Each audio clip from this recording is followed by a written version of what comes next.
The top stories for the hour. Prime Minister Abiy Ahmed launched the remarkable transformation of the Kasanchis area in Addis Ababa.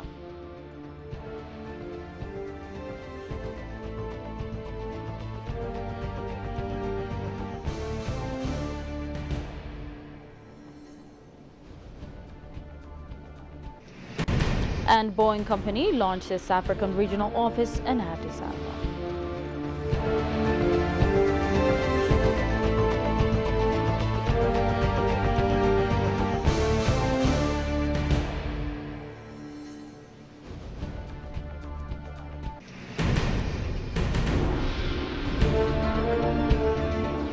Hello and welcome to TVC World, the voice of Pan-Africanism. It's me, Magdalena. See you with the daily updates.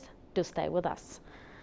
Prime Minister Abiy Ahmed has lauded the remarkable transformation of the Kasanchis area in Addis Ababa, a key component of the second phase of the city beautification and corridor development project. Inaugurating the renovation of Kasanchis area, Prime Minister Abiy Ahmed highlighted the stark contrast between its previous slum area state and the current modernized urban center, emphasizing the project's significance for national pride and future development. A few months ago, the appearance of Kasanchis was vastly different from what we see today.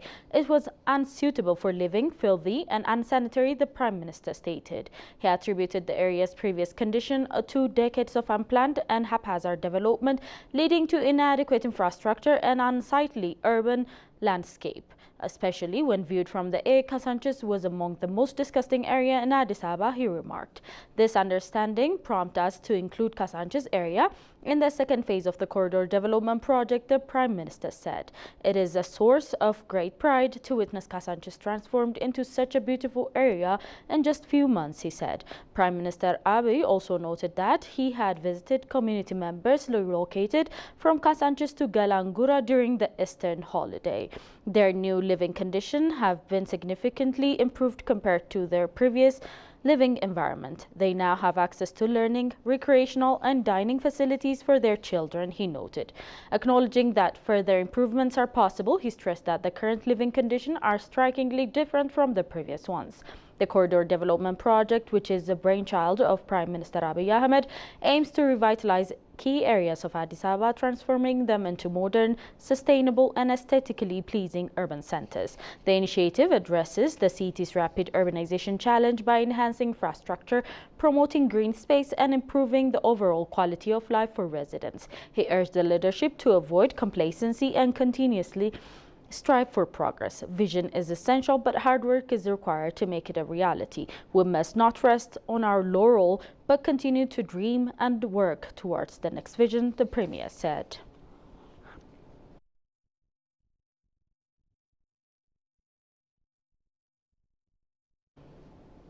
Migration and displacement are driven by a complex mix of factors, both push and pull, including conflict, persecution, economic hardship, climate change, and natural disaster. These factors can lead to both voluntary and forced migration, impacting individuals, communities, and nations worldwide. Approached by ABC World, Executive Director of the UN Office for Project Service, UNOPS, Under Secretary General George Moriera, called on international community to raise the bar for solidarity, to give due attention and support for the Horn of Africa as well. Tigster Nessa has the following account.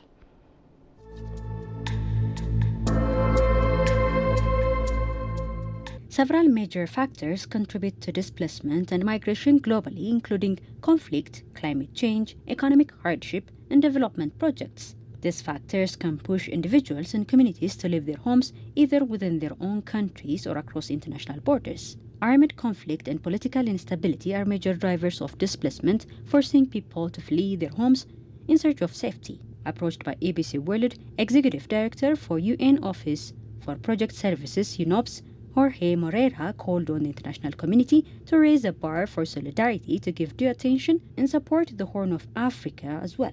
And I could see the very fragile situations with 1,000 people staying in the same place with 3 toilets, 3 latrines. So obviously it's important that the international community provides more support to the Horn of Africa, more support particularly to the conflict-affected areas, but at the same time that the parties in the conflict, namely in Sudan, engage in a genuine dialogue.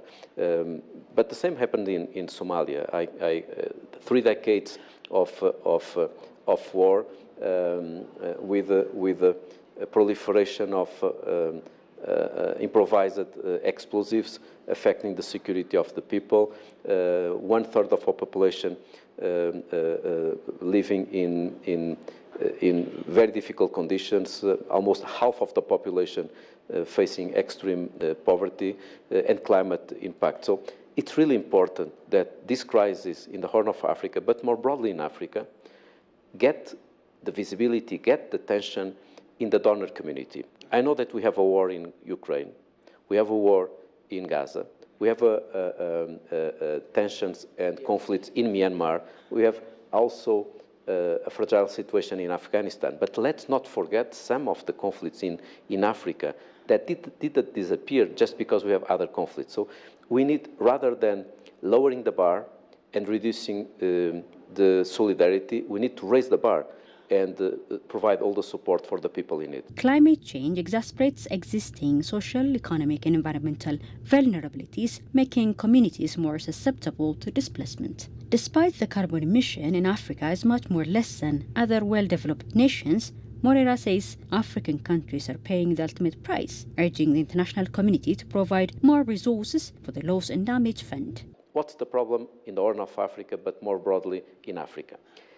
There is a very unfair situation, which is the countries that emit less greenhouse gas emissions are the countries most affected by the climate impacts. This is the most unfair element of the climate crisis. That's why we need more investments, more solidarity, and more policies on adaptation. And adaptation means water, forest management, spatial planning, risk management. But there is a third element, if you allow me, that is also important on the climate agenda. That is loss and damage. The Loss and Damage Fund that is not sufficiently resourced. So again, I call on the international community to provide more resources for the Loss and Damage Fund so that this Loss and Damage Fund can provide resources to developing countries.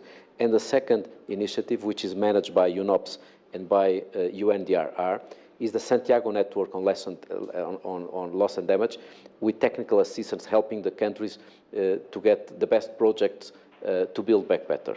In 2023, 56% of new internal displacements were said to be triggered by natural disasters.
Boeing Company has officially inaugurated its African regional office in Addis Ababa, Ethiopia, the Minister of Transport and Logistics announced on Tuesday. Ala Mussame, Ethiopian Minister of Transport and Logistics, who presided over the inauguration ceremony, described the occasion as a pivotal milestone in advancing Ethiopia's global vision for a more interconnected and prosperous African continent. He emphasized that under the leadership of the National Transport Council, Ethiopia is implementing a comprehensive 10-year strategic roadmap aimed at modernizing infrastructure, reducing transport and trade-related costs, and strengthening continental connectivity.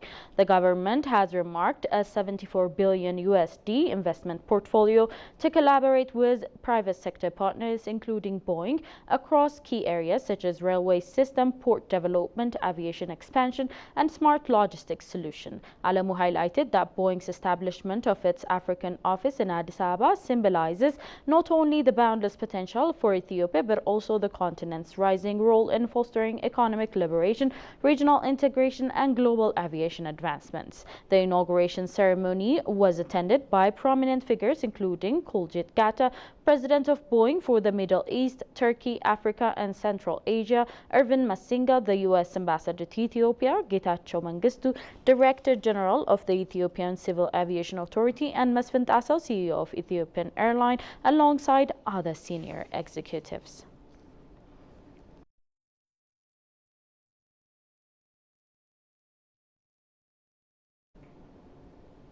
Ethiopian Airlines has reiterated its firm commitment to support Hajj pilgrims from Cameroon, as well as maintaining regular flight service to Yaoundé and Douala. The pledge was made during the visit of Paul Atanganji, Cameroon Minister of Territorial Administration and chairperson of the Cameroon Hajj Committee, who toured the airline's state-of-the-art facility in Addis Ababa. The Cameroonian delegation also held discussion with Ethiopian Airline Group CEO Mesfin Tasso and senior executive at the airline's headquarters, where both sides exchanged views on strengthening cooperation in support of Hajj operation and broader air services.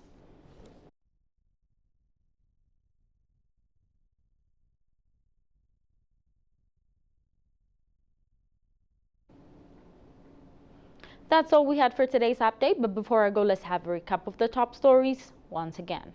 Prime Minister Abiy Ahmed launched the remarkable transformation of the Kasanchis area in Addis Ababa.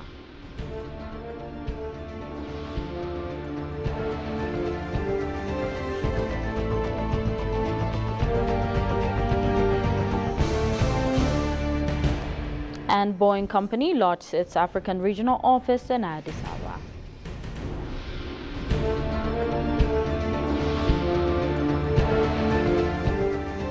Thank you for tuning in to EBC World, the voice of Pan-Africanism. It was me, Magdalena. See you with today's update. Goodbye for now.